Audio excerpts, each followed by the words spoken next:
Nagluto po ako ng ginataang laing. Ayan, ang dami niyang sahog. Nakikita niyo ba yan, guys? Nagisa ko na yung mga ingredients. Tsaka yung gabi na laman. Yung bunga. Ayan, sili. Yan pa yung pritong isda. Nilagay na namin yung dahon, tangkay. Pinag-a-alternate para hindi sama-sama nag-iisa ang dahon tsaka tangkay para pag hinalo yan, hindi sama-sama. Madami siya. Pag hindi pa naluluto, maalsa pa siya, pero pag once na naluto na, kukunti. Tingnan nyo guys, ang dami niyang sahog. Sinangkot siyang baboy. May alamang pa yan. Tsaka may dried shrimp. Kuro-kuro kung tawagin. Yan. Dami oh. Daming sahog. Kaya panalo. Ang sarap. Yummy yarn. Kung nagluto for today's laing.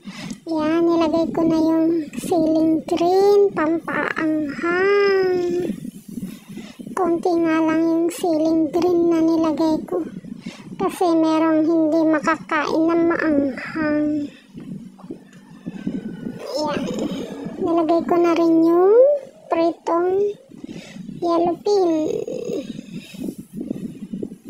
Dapat maraming sahog para masarap at malasa. Yan na yung kakang gata. Yung unang gata. Yan na magpapasarap sa ating laing. O diba kanina ang dami-dami maalsa yung gabi. Ngayon o konti na lang siya.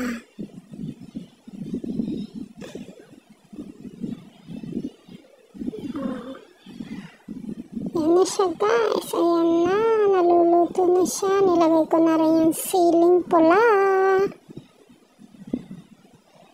Para mas lalong masarap. Mas maanghang. Uragon ini. Yan na guys. Oh, ang creamy niya. Daming gata. Tatlong nyog yan guys.